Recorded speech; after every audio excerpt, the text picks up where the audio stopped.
wassalamu ala Rasulillah sallallahu alaihi wasallam. Assalamualaikum warahmatullahi wabarakatuh. Bismillahirrahmanirrahim. Makarabbi alhamdulillah kalukkaneni kesan filate tadi sakin kota habaranuri iradwati kota habaranuri iradwati di baratu muslimah bil kamayo baratu wate raga fatama gafa sakam jare sambalma kota habaranuri adama muslimah kota habaranuri adama muslimah muslimin di saat kan barande arro fingarre boru basarne arro barande kinurjanne Allah hadiranne yo wali thagane bobo mero mal janna rabbi yo munde kuma wala kanne le thagane kasare wana kuni Allah wala de kasare wana kuni Allah wala de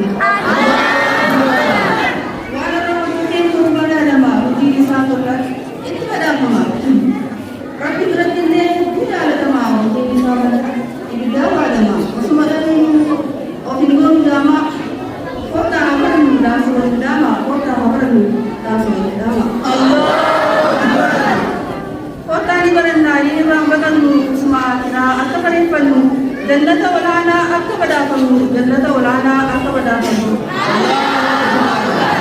saara imenes kami kurawade isa barandelle mutila mulille to kutumara pi haban muslim di islam alle mutila mulille kota habaran dini tiada, angga yom tiada, dini raka gane, angga yom tiada, dini raka gane. Berkon ini kisah sena terbiasani, jejak miti, wajuran desa sena terbiasani.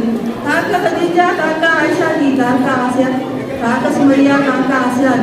Warren di sana ini berfatani, warren di sana ini berfatani. Nulis nomor toni sana apa tu? Ini kemudian sena apa tu? Warna pink ni apa kan? Warna biru ada tu hujung kamu itu.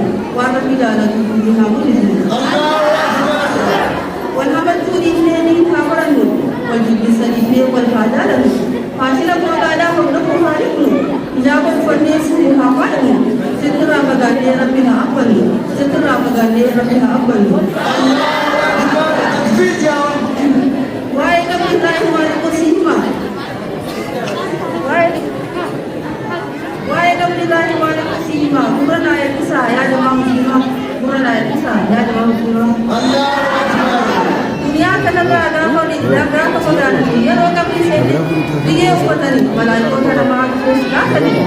Cuma dah bisa di sini. Cuma dah bisa di sini.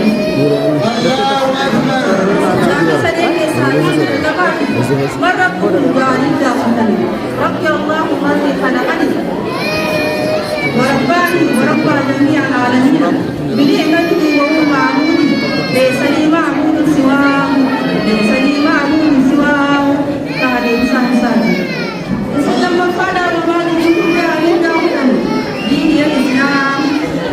الإسلام فهذا إنسان سادي وسوف قال رمضان يقول علينا هدى نبينا محمد عليه الصلاة والسلام عليه الصلاة والسلام عليه الصلاة والسلام الله أكبر الله أكبر kita jalan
اللي يا ربي هاي وحرمها اللي ربي نفسي وجهه ولي يا الله يا ربي وجهه ولي يا الله يا ربي